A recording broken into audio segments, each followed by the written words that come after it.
Imagine you are standing in the heart of California's Silicon Valley, a place defined by ruthless logic, by the binary code of ones and zeros that builds our future.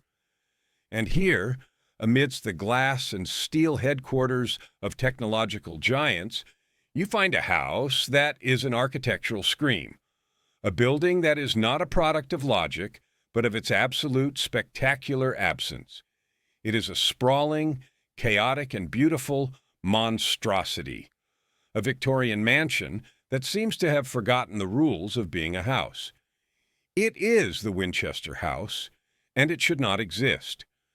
From the outside, it is a dizzying collection of turrets, gables, and bay windows, a fantasia of redwoods and shingles painted in the somber, dignified colors of the 19th century.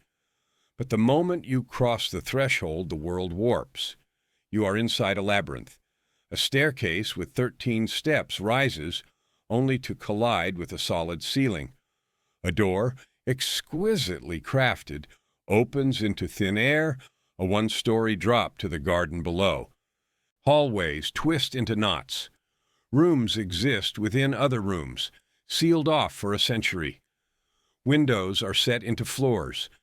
Chimneys stop halfway to the roof, and skylights are layered one beneath the other, passing down a dim, filtered, and uncertain light. The house is a paradox, a contradiction built of wood and glass, plaster and paranoia. It is an architecture of schizophrenia, a blueprint drawn from a fever dream. For 38 years, from 1886 until 1922, it was under constant construction, 24 hours a day, 7 days a week. The sound of the hammer was its heartbeat, a frantic, unending pulse that only stopped the very moment its creator's heart stopped first. Who could have conceived of such a place? What mind, what soul could pour a fortune, one of the largest of the Gilded Age, into a project so deliberately nonsensical?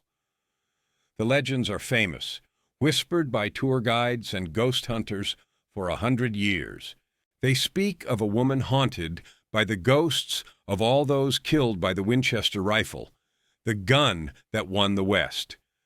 They speak of a nightly séance, of a tormented heiress taking architectural advice from the spirits, building ceaselessly to appease a legion of angry dead.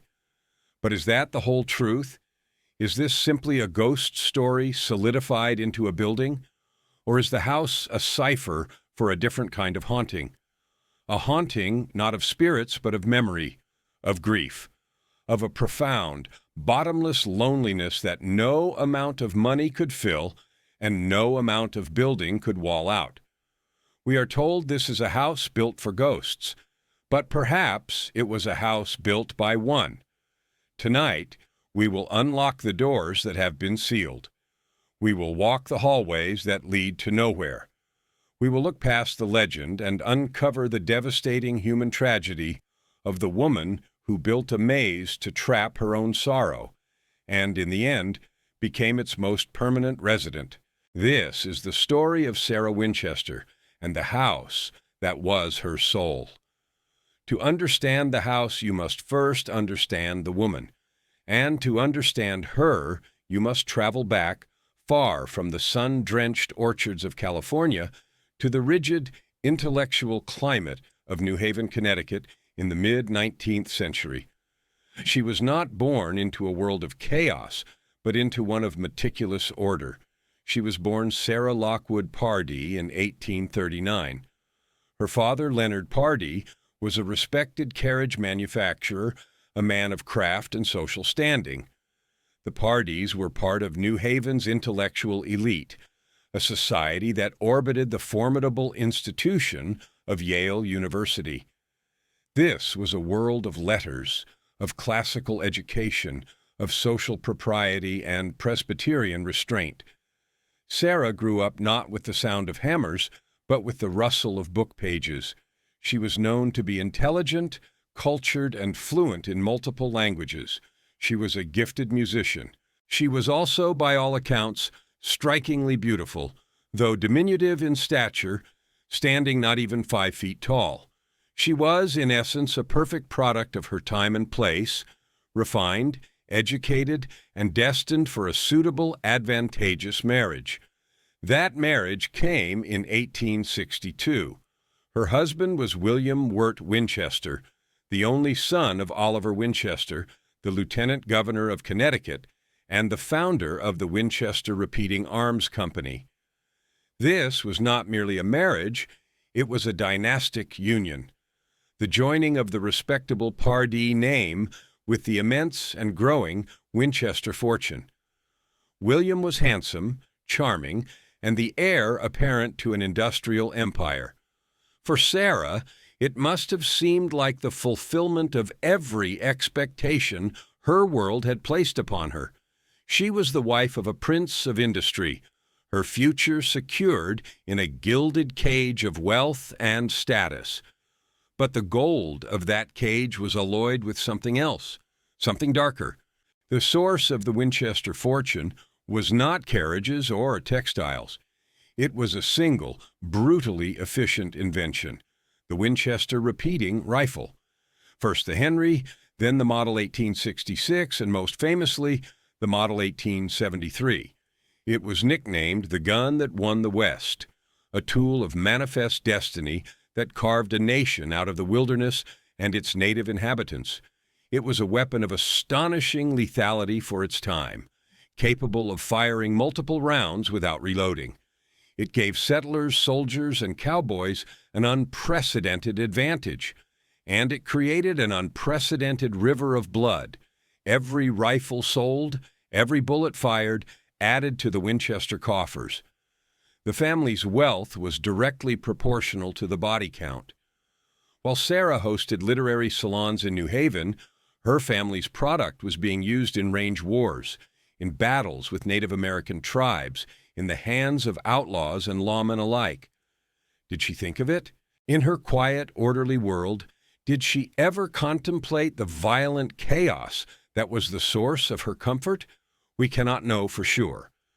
But the name she now carried, Winchester, was becoming synonymous not just with innovation, but with death. It was a name stained with gunpowder and ghosts, long before she ever built a house for them. For a time, this dark foundation remained a distant abstraction. Life in New Haven was idyllic. In 1866, Sarah gave birth to a daughter, Annie Pardee Winchester. Here was the next generation, the continuation of the dynasty. Here was the human purpose to all the wealth, the focus of a mother's love. But the idyllic picture shattered with shocking speed. Just a few weeks after her birth, Annie fell ill with marasmus, a severe form of infantile malnutrition. The baby simply wasted away. Imagine the horror. Imagine the powerlessness.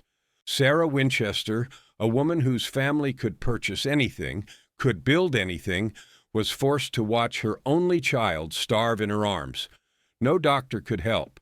No amount of money could reverse the tide. The great Winchester fortune was utterly useless against the quiet, remorseless cruelty of biology. The death of her daughter was the first great crack in the foundation of her world. It was a lesson in the absolute limits of wealth and control, a lesson that would come to define the rest of her life. She fell into a deep and prolonged depression. She and William never had another child. The great Winchester mansion in New Haven, once filled with the promise of a family, became a monument to its absence. For 15 years, they lived with this ghost between them. They were rich, they were prominent, but at the core of their marriage was a hollow space that could never be filled. Then, in 1881, the second blow fell, and this one was final. William, still a young man, contracted tuberculosis. The disease consumed him slowly, just as the marasmus had consumed his daughter. Once again, Sarah was forced to watch a loved one waste away. Once again, the Winchester millions were impotent. William Wirt Winchester died, leaving Sarah a widow at the age of 42. But she was not just any widow. With William's death and the earlier death of his father Oliver, Sarah inherited a staggering 50% ownership of the Winchester Repeating Arms Company. Her personal fortune was over $20 million, the equivalent of more than $500 million today. And she received a daily income, a river of cash that flowed from the continued sale of rifles, amounting to $1,000 a day. She was now one of the wealthiest women in the world. She was also utterly alone. Her child was gone. Her husband was gone. Her world, the carefully constructed society of New Haven, now looked at her with a mixture of awe and pity. She was an anomaly, a woman of unimaginable wealth, but with no husband to guide her, no children to inherit from her. She was a queen with no kingdom, no heir, and a throne built on a mountain of spent cartridges. It is here that the legend begins.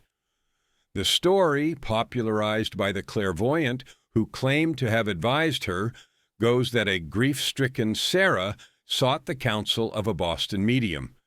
The psychic, Adam Coombs, supposedly channeled the spirit of her late husband, William. The message was chilling.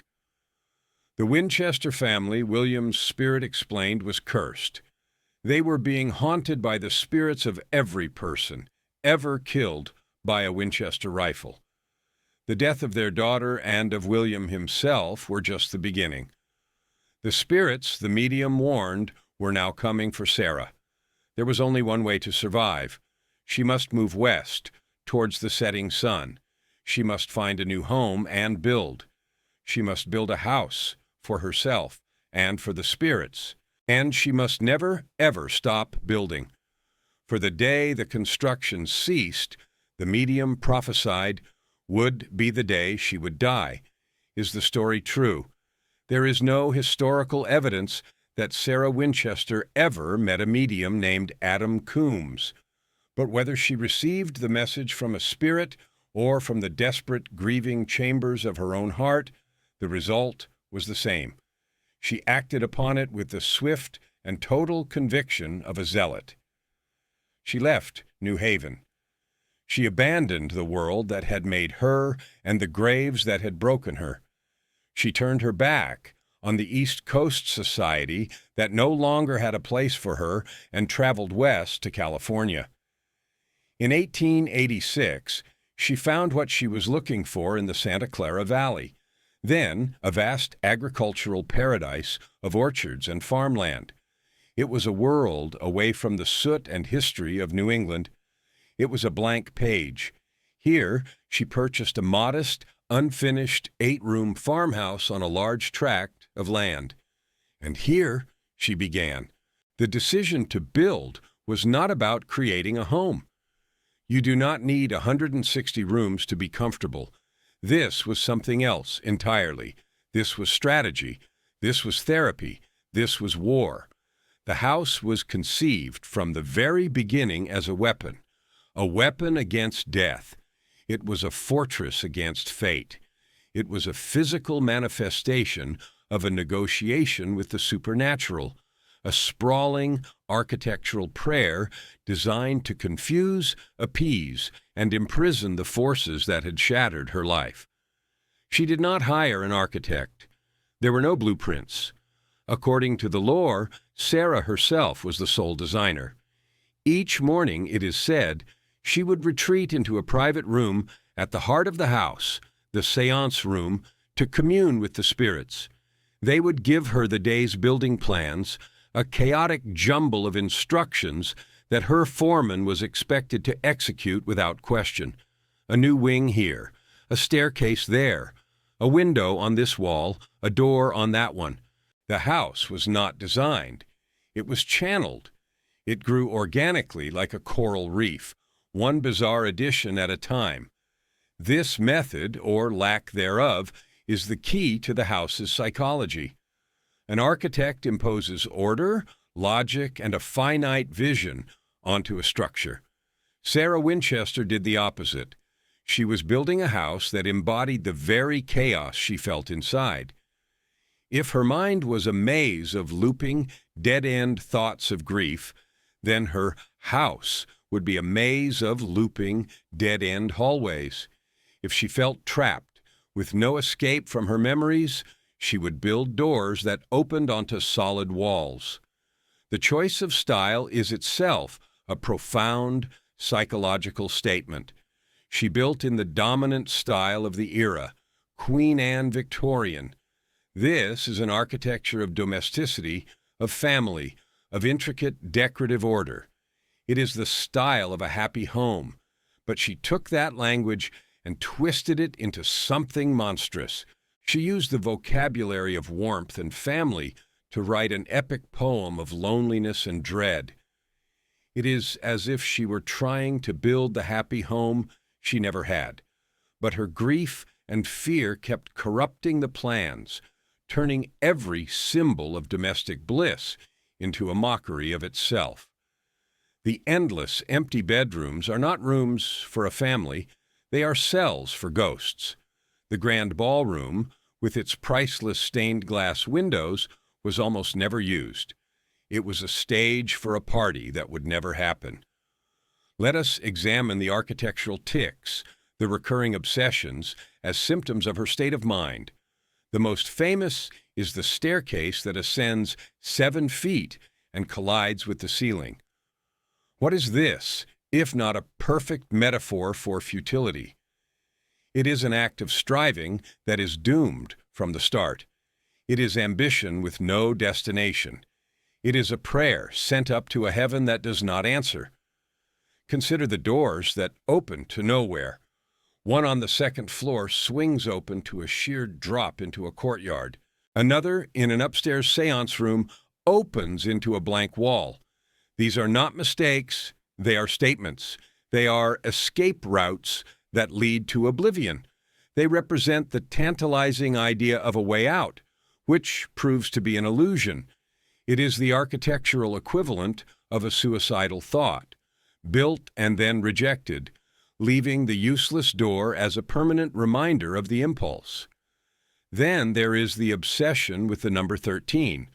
There are windows with 13 panes of glass, staircases with 13 steps, 13 bathrooms, 13 drain holes in the kitchen sinks, 13 cupolas on the greenhouse. Even her will was divided into 13 parts, signed 13 times. The popular explanation is that this was to appease the spirits, an embrace of the unlucky number to placate it. But it can also be seen as an attempt at control. By methodically weaving the number of chaos and misfortune into the very fabric of her creation, she was trying to master it. If she could command the number 13, perhaps she could command the random, cruel luck that had taken her daughter and her husband. It was an act of architectural homeopathy, treating a malady by embracing a small, controlled dose of it.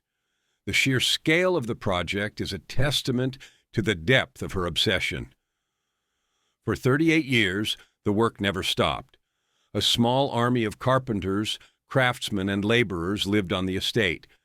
The sound of saws and hammers echoed across the valley from dawn until dusk, and many claimed through the night.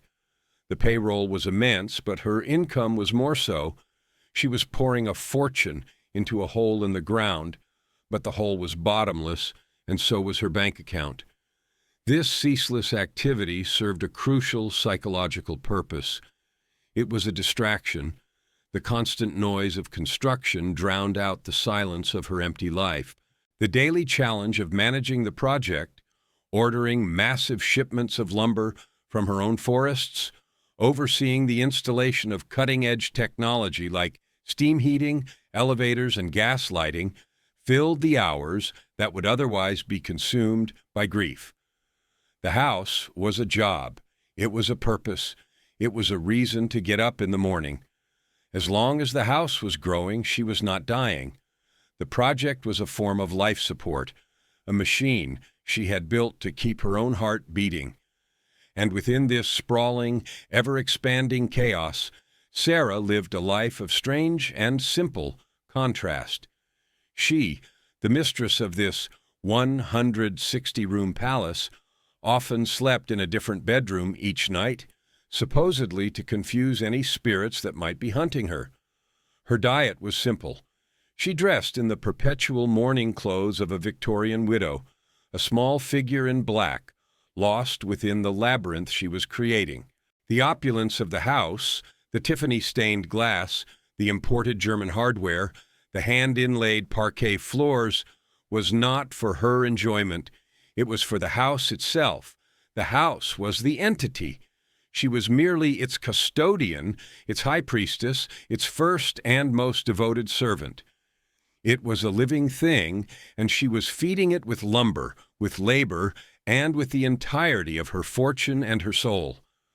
The concept of a golden age for the Winchester House is a paradox. It was never a place of glittering parties or social triumphs, as it was for the Vanderbilts or the Astors. Sarah Winchester was a recluse. She did not entertain high society. She did not seek the approval of her peers. Her golden age was not one of social influence, but of absolute personal sovereignty. It was the period when her creation reached its zenith, and her control over her self-contained world was total. Imagine the estate at its peak, around the turn of the 20th century. The house had swelled to its maximum size, 7 stories high in some places, spreading over 6 acres. It was surrounded by a vast 162-acre ranch. This was not just a house, it was a self-sufficient kingdom. She had her own water tower, her own gas manufacturing plant, and vast gardens and orchards that produced all the food needed for her and her staff. She was beholden to no one. The world outside, with its judgments and its expectations, could not touch her here.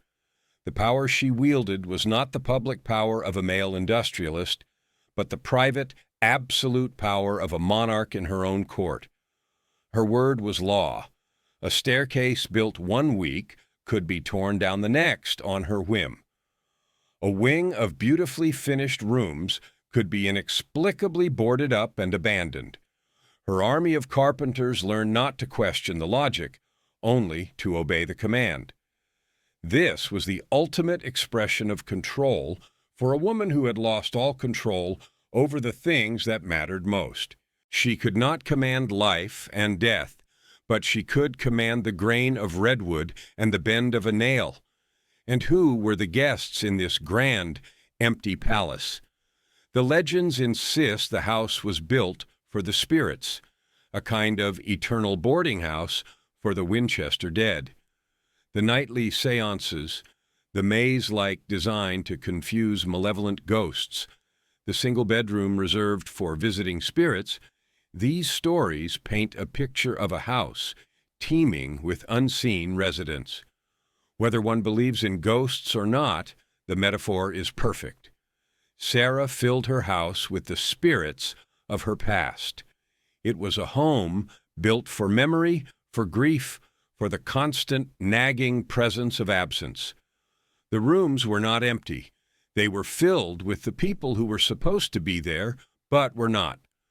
The house was a stage, but the performance was a silent one-woman show, and the audience was made of ghosts. In this strange golden age, the house successfully served its primary purpose. It kept her alive and occupied. The project was a voracious beast, demanding her constant attention. Ordering custom-made stained glass windows from Tiffany & Company in New York, with designs she specified, like the spider web motif, a symbol of patience and entrapment, was a full-time job. Overseeing the installation of 3 elevators, a luxury of almost unheard-of sophistication for a private home at the time, required meticulous planning. The house was a masterpiece of logistics, a puzzle that she was constantly solving. But even at the height of its glory, a profound emptiness was embedded in its very architecture. It was a golden cage, but a cage nonetheless. The sheer scale of the place was inhuman. How could genuine connection exist in a place with 40 bedrooms and 2 ballrooms for a single, tiny woman in black. The endless hallways were designed for wandering, not for meeting. The countless rooms were designed for solitude, not for communion. The house was an engine of isolation. It was built to keep the world out, but it also locked her in. The constant hammering, the ever-present scent of sawdust and fresh paint, these sensory details were the wallpaper of her life. They were a shield against the one sound she could not bear: silence. Silence was the sound of the nursery after Annie died. Silence was the sound of the mansion in New Haven after William was gone. In her California labyrinth, the noise was a guarantee that she was not alone, even if her only companions were paid laborers and the phantoms of her own mind. The golden age of the Winchester house was the peak of its creator's magnificent, tragic, and deeply lonely obsession. It was the triumph of her will over an empty world, a triumph that could not possibly last. For 30 years, Sarah Winchester's world was a fortress of her own making, a universe governed by her rules and her rituals. She had built a bulwark against the chaos of the outside world. But on the morning of April 18th, 1906, the chaos broke through. At 5:12 a.m., the ground beneath the Santa Clara Valley began to heave. The great San Francisco earthquake, a cataclysm that would level a metropolis 50 miles to the north, sent its titanic shockwaves directly into the heart of Sarah's kingdom. The house, a structure built without a master plan, a jumble of additions tacked one onto another, shuddered violently. Nature had arrived, and it was a force that her fortune, her carpenters, and her superstitions could not command.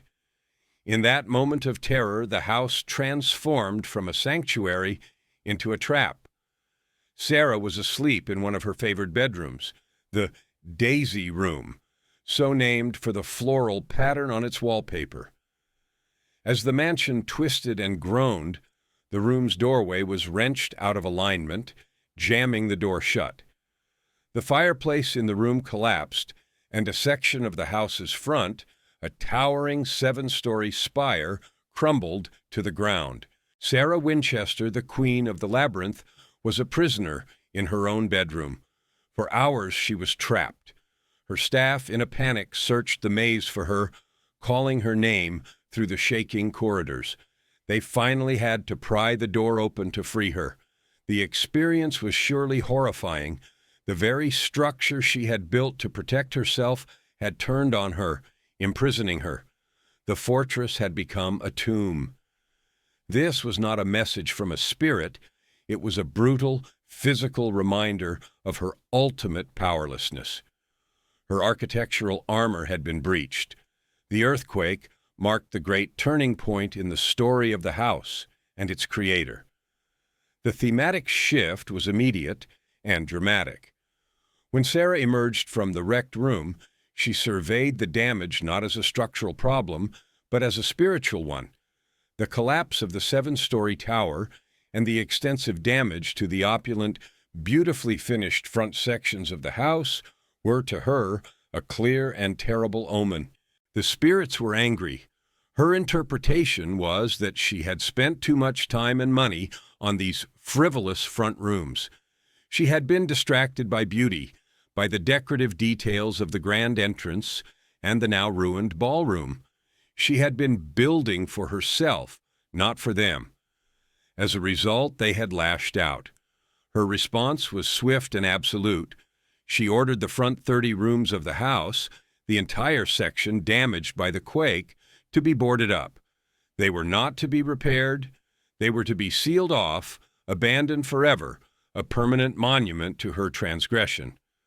The House of Triumph, the sprawling expression of her wealth and will, began to transform into a house of fear. The building project, which had once been a form of obsessive therapy, now became an act of frantic appeasement. The construction continued, but its character changed. It grew more inward, more maze-like, more desperate. The later editions are noticeably less ornate.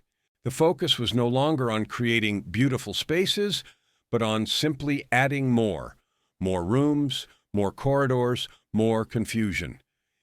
It was as if she were trying to build her way back into the good graces of the phantoms she believed she had offended. The house, which had always been a reflection of her mind, now reflected a mind gripped by a new level of anxiety, a fear that her strange pact with the afterlife was breaking down. The fall was a slow, quiet process that unfolded over the next 16 years. As Sarah aged, her world shrank. She was increasingly confined to the house, a tiny, frail figure navigating the labyrinth she had made. Her health began to fail. The construction, however, did not. The hammers continued to echo, a relentless mechanical habit that had long since detached from its original purpose. The house was a machine set in motion, and it would not stop until its power source was cut. She was a prisoner of the project. To stop building was to accept death, the one thing she had spent half her life trying to outmaneuver. And so the carpenters worked on, sometimes building and rebuilding the same small sections, a physical manifestation of a mind caught in a loop of unresolved fear. Then, on the night of September 5th, 1922, the power source was finally cut. Sarah Winchester died in her sleep from heart failure. She was 83 years old, and at that moment, for the first time in 38 years, the hammering stopped. A profound and sudden silence fell over the 6-acre property. The heartbeat of the house ceased. The engine of obsession sputtered and died. In the morning, the foreman and his crew arrived for work, but there were no more plans, no more cryptic instructions left in the séance room. The great, strange project was over. The Queen was dead. The fate of the house, now that its creator was gone, was as strange and unpredictable as its construction. The vast estate passed to Sarah's niece, Marion Marriott, who had lived with Sarah for many years. For Marion, this was no magical kingdom or spiritual sanctuary. It was an inheritance of overwhelming and terrifying strangeness. What does one do with a house of 160 rooms, with staircases that lead to nowhere and a reputation for being cursed? Her first act was to begin the great emptying. The house was a time capsule of Sarah's life, but Marion had no use for its contents. She ordered a massive auction. Movers and appraisers descended upon the labyrinth, tasked with cataloging and removing nearly 4 decades of accumulated possessions. It took 6 full trucks, working for 6 weeks, to haul everything away. The furniture, the art, the trinkets, all of it was dispersed, scattered to the winds. But the most poignant discovery came when they finally opened the house's many safes. Everyone, from the staff to the public, buzzed with speculation. What treasures did the eccentric heiress hide away? Gold bars, priceless jewels, bundles of cash. When the doors were finally drilled open, they were found to be almost entirely empty, except for 2. Inside one safe, they found a locket of baby hair. In another, they found a collection of newspaper clippings, the obituaries for her infant daughter, Annie, and her beloved husband, William. The secret at the heart of the labyrinth was not treasure, it was grief. The core of the maze was not a fortune, but a void. All the frantic building, all the millions spent, all the architectural chaos, it all spiraled around this tiny, sacred kernel of loss. The house was an immense, elaborate tomb, built not for her body, but for her heart. With the house emptied of its contents, its soul laid bare, it was sold. And here, its story takes its most ironic turn. In 1923, less than a year after Sarah's death, The house was purchased by a man named John Brown, who immediately saw its commercial potential. He leased it to another couple, and together they opened it to the public as a tourist attraction. They gave it a new name, one that would cement its legend forever: the Winchester Mystery House. The transformation was complete. Sarah Winchester's intensely private world, her fortress built to shield her from public scrutiny and the ghosts of her past, was now a public spectacle. The very corridors she walked to hide from the world were now filled with strangers paying admission to gawk at her sorrow. Her pain became entertainment. Her obsession became a commodity. Her labyrinth, designed to confuse spirits, was now a playground for tourists who bought postcards of its strangest features and told thrilling stories of its haunted history. There is a dark, poetic justice in this. In her desperate attempt to control her narrative, to build a reality of her own choosing, she had inadvertently created the perfect subject for myth and folklore. The house she built to contain her secrets became a machine for broadcasting them, albeit in a twisted, legendary form. And yet, this ironic fate was also its salvation. Throughout the 20th century, countless other Gilded Age mansions, monuments to forgotten fortunes, were demolished to make way for progress. They were too large, too expensive to maintain, relics of a bygone era. But the Winchester House survived. It was saved by its own madness, its very strangeness. The architectural embodiment of its creator's grief was what made it too unique, too fascinating to destroy. Its flaws were its immortality. It stands today, not in spite of its bizarre design, but because of it. Today, the Winchester Mystery House is more famous than ever. It is a registered historical landmark, a beloved and bizarre icon of California. Millions of visitors have walked its bewildering hallways, marveling at the sheer, beautiful insanity of it all.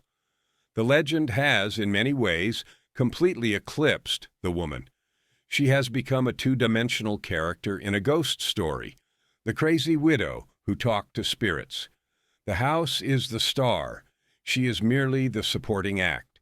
But the truth of her story, the raw human drama of loss and obsession, is still there, embedded in the very walls.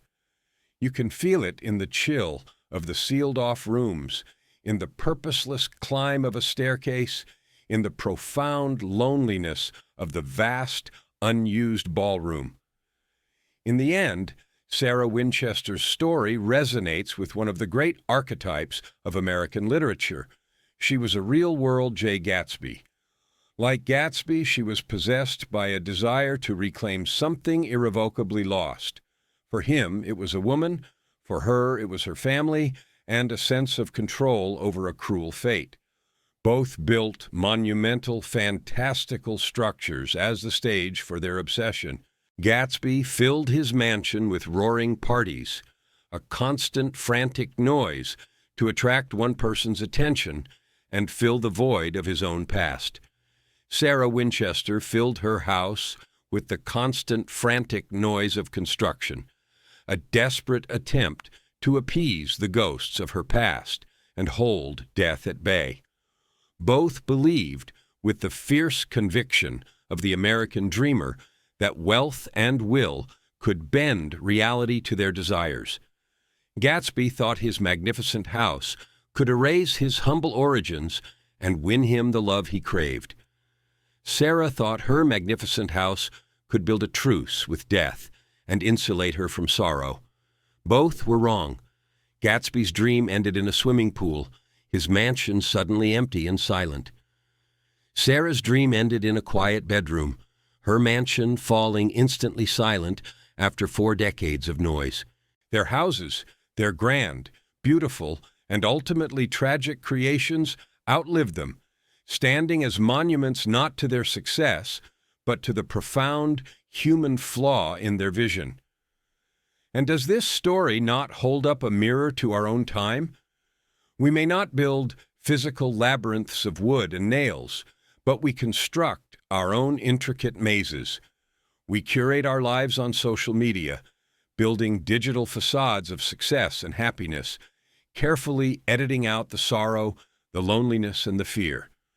We fill our days with the constant noise of work, of notifications, of endless distraction, anything to avoid the silence where uncomfortable truths reside. We too are often driven by a desperate need to project an image of control in a world that feels increasingly chaotic. Are we not all, in our own small ways, building our own Winchester houses, hoping the constant activity will keep our own ghosts at bay? The final lesson of the Winchester Mystery House is written in its very architecture. It is a profound, cautionary tale about the limits of human endeavor. Sarah Winchester tried to build a house big enough to contain her grief, a maze complex enough to outwit death, a project endless enough to delay her own mortality. But grief cannot be contained in rooms. It lives within us. Death cannot be confused by hallways. It finds its way, and time cannot be stopped by the sound of a hammer. Her creation is not a testament to the power of wealth, but to its impotence in the face of fundamental human suffering. It is a 160-room monument to the fact that you cannot architect your way out of your own heart, and so the house remains, a silent, sprawling question mark carved into the California landscape. It is an elegy in redwood and glass. It no longer echoes with the sound of hammers, but with the footsteps of strangers seeking a thrill. Yet if you stand quietly in one of its dead-end corridors, you can almost feel the presence of its creator. A small woman in a black dress, forever walking the maze of her own making, forever searching for an exit that was never built. The house is her legacy, a beautiful, tragic, and utterly human failure.